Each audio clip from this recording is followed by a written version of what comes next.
بسم اللہ الرحمن الرحیم۔ تعلیم توحید کا بقیہ حصہ۔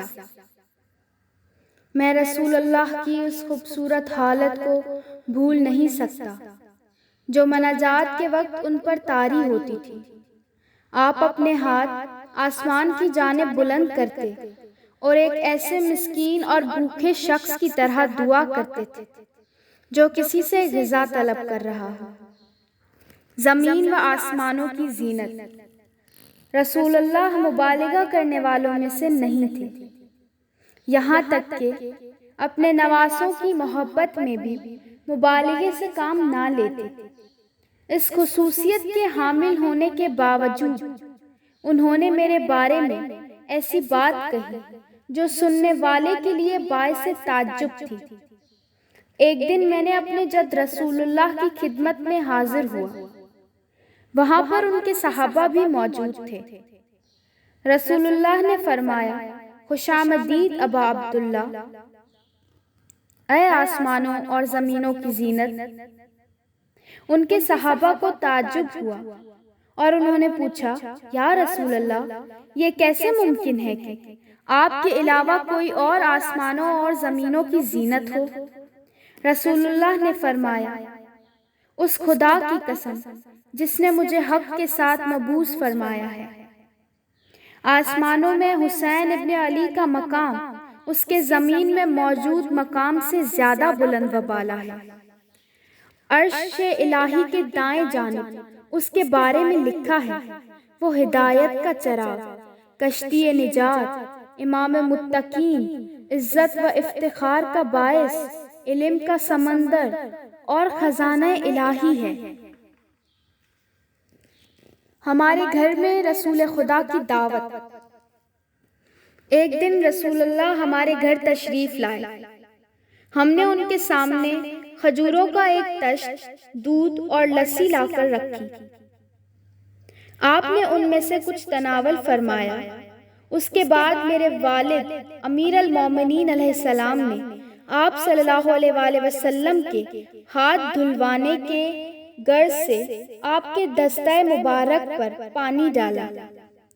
ہاتھ دھونے کے بعد حضرت نے گیلے ہاتھ اپنے چہرے اور داڑھی پر پھیرے اور اس کے بعد اٹھ کر حجرے کے کونے میں اس مقام پر نماز پڑھنے میں مشغول ہو گئے جو نماز سے خاص تھا۔ نماز کی آخری سجدے میں آپ نے بہت گریہ کیا۔ گریے کا یہ سلسلہ کافی دیر تک جاری رہا۔ اس کے بعد آپ نے سجدے سے سر اٹھا کر نماز تمام کی۔ اہل خانہ میں کسی کی ہمت نہیں ہو رہی تھی کہ کوئی آپ صلی اللہ علیہ وآلہ وسلم سے اس آہوازاری کے متعلق سوال کرے۔ میں چونکہ گھر میں سب سے چھوٹا تھا، سو آگے بڑھا اور رسول اللہ کے قدموں پر کھڑا ہو گیا۔ میں نے آپ کا سر اس طرح اپنے سینے سے چمٹایا کہ آپ کا سر میری ٹھوڑی سے ملا ہوا تھا۔ میں نے بارگاہ رسالت میں عرض کی، نانا جان، آپ کیوں گریہ فرما رہے تھے؟ رسول اللہ نے فرمایا، بیٹا، آج جب میں نے تم سب کو ایک جگہ دیکھا تو اتنا خوش ہوا کہ اس سے قبل کبھی اتنی خوشی محسوس نہیں ہوئی تھی۔ پھر جبرائیل نازل ہوئے اور مجھے خبر دی کہ تم سب قتل کر دیے جاؤ گے اور تمہاری قبریں بھی مختلف علاقوں میں بنائی جائیں گی۔ میں نے خدا کی حمد و ستائش اور تمہارے لیے دعائے خیر کی۔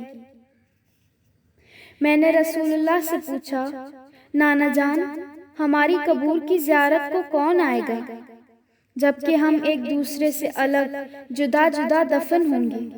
فرمایا، میری امت کا ایک گروہ تمہارے قبور کی زیارت کے لیے آئے گا۔